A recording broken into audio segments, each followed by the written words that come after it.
નમસ્કાર દર્શક મિત્રો, હું છું રૂપલ લોણીચિયા. સંપૂર્ણ ન્યૂઝમાં આપનું સ્વાગત છે. પાલનપુર કોટંદરના વોર્ડ નંબર 6 માં કોલેરાગ્રસ્ત વિસ્તારમાં વધુ 19 ઝાડા ઉલટીના કેસો સામે આવતા આરોગ્ય વિભાગ દ્વારા નિયંત્રણની કામગીરી હાથ ધરવામાં આવી છે. તેમજ નગરપાલિકા દ્વારા પણ વિસ્તારની સફાઈ કરાવી, ગટરોની સફાઈ કરાવી, દવાનો છંટકાવ કરી ખાણીપીણીની લારીઓ બંધ કરવામાં આવી રહી છે.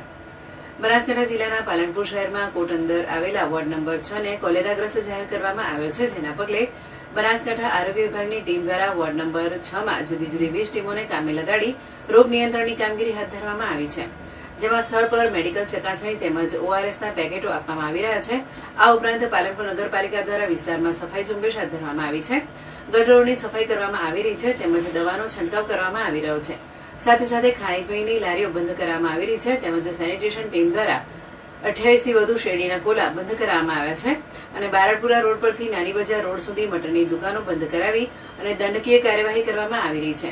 તેમજ કોટંદરના વિસ્તારમાં અત્યાર સુધીમાં કુલ 13 જેટલા પાણીના લીકેજ જોવા મળ્યા હતા, જેમાં આરોગ્ય વિભાગ દ્વારા નગરપાલિકાને લેખિતમાં જાણ કરાતા પાલિકાની પાણી પુરવઠા ટીમ દ્વારા 10 જેટલા લીકેજોનું સમારકામ કરાયું છે તેમજ વધુ 3 લીકેજ સામે આવતા રિપેરિંગની કામગીરી હાથ ધરવામાં આવી છે. આમ દિન પ્રતિદિન કોટંદરના વિસ્તારમાં ઝાડા ઉલટીના કેસોમાં વધારો જોવા મળી રહ્યો છે, જેથી તંત્ર પણ ખડેપગે રહી નિયંત્રણ લાવવા એડી ચોટીનું જોર લગાવી રહ્યું છે.